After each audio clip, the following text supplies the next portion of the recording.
All right, guys, Caitlin here. Let's talk about CC Cycle 2 week 6 and what we did in class today. So for timeline, we did a game we called Jump the River, which is where I just take a long jump rope, I just use one of my kids' jump ropes, and make it in like a skinny U shape in the classroom. And we play the clip from this week for the timeline song, and they jump over the river. The first time it's really easy because it's really thin.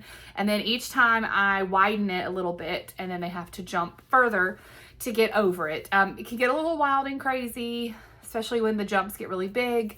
So proceed with caution, but the kids enjoy it. So that's what we did for timeline. For math, for the 11s, we just held silly poses. So I just told them, like, strike a pose and hold it like a statue. So they would pick a pose and freeze in that pose while we sang through the 11s. And then when we'd go through another rotation of it, we would switch to a different pose. For the 12s, we did squats. It was a lot of squats. We just squatted and squatted and squatted through the 12s. Okay.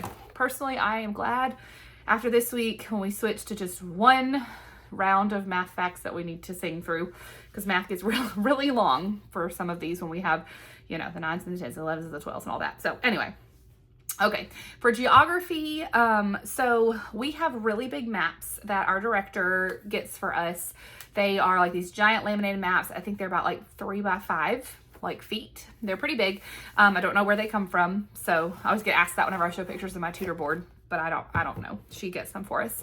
Anyway, so that's what I use to demonstrate the stuff. And then they are looking on the trivium tables at their table typically. But today what we did is I put it down on the floor and we all sat around it, and we just used the big map instead of trying to each of them use the individual little maps.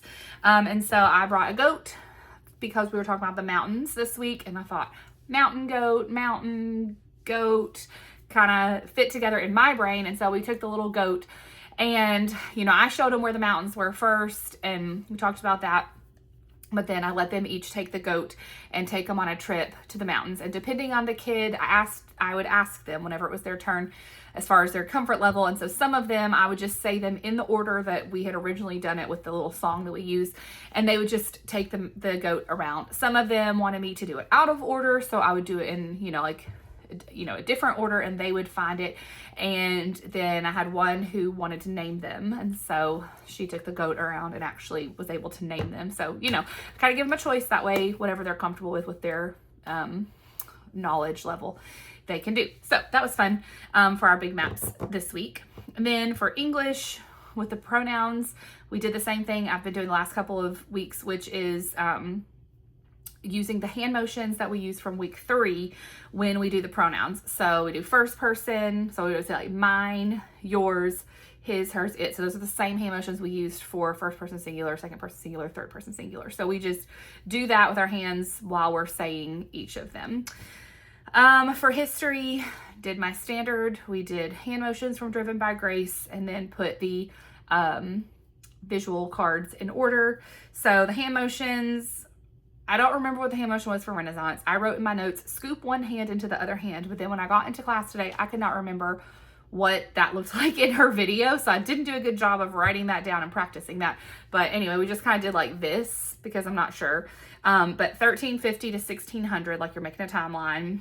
Leonardo da Vinci was a famous inventor. She did something different for inventor, but I liked tapping the head. So that's what I did. Shakespeare was a famous playwright. Michelangelo was a famous artist. We acted like we were painting the ceiling.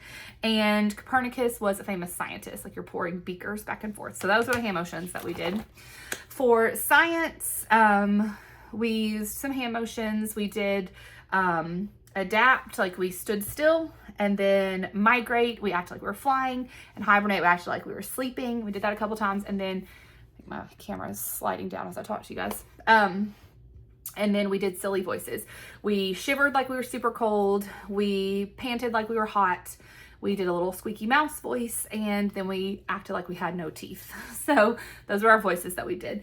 For Latin, same thing I've been doing on the second week when we learn a new ending. I put my cards on the board and gave the kids pointers, and they would come up and they would point as we sing the song.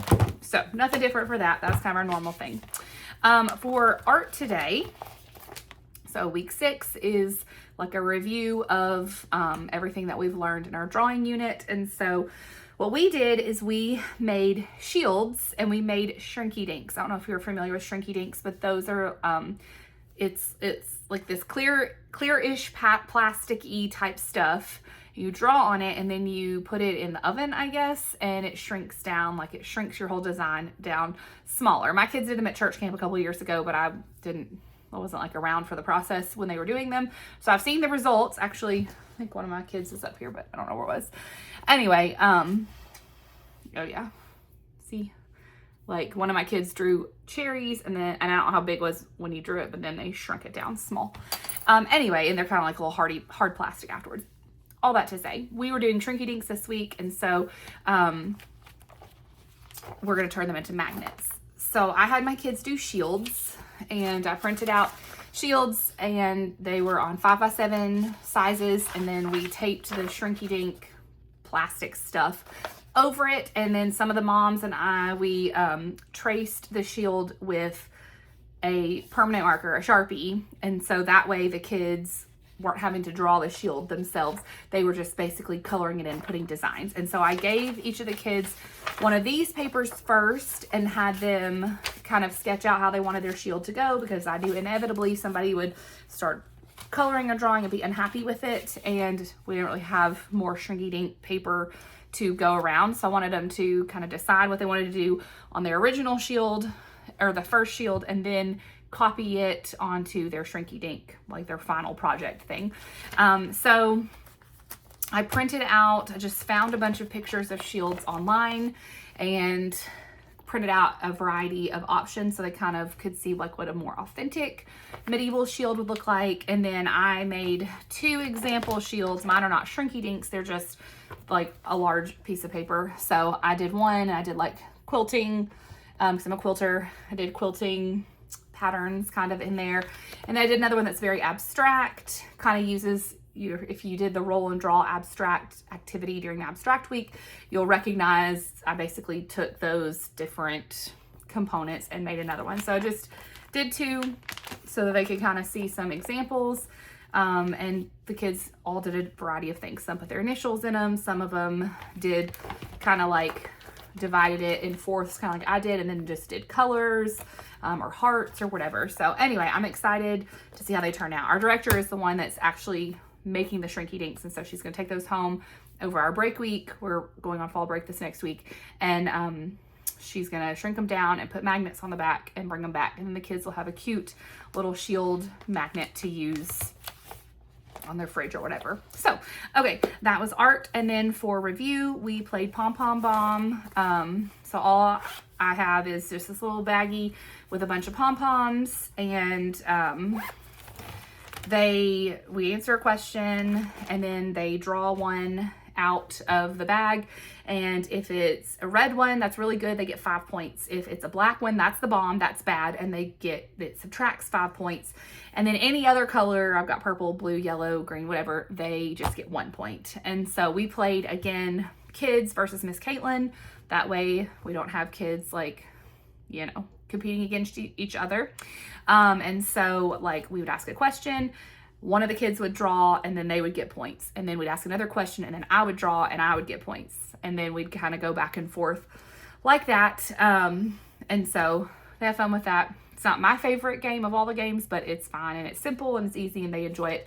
And so our deal at the end was whoever was the loser had to do the chicken dance, and I was the loser, so I had to do the chicken dance. So anyway, that was review this week. That is everything. That is it for week 6, halfway through this semester. And like I said, we have a break next week for fall break. So I will see you guys back here in 2 weeks when we come back for week 7. Hope you have a great week this week, and I'll chat with you later. Bye.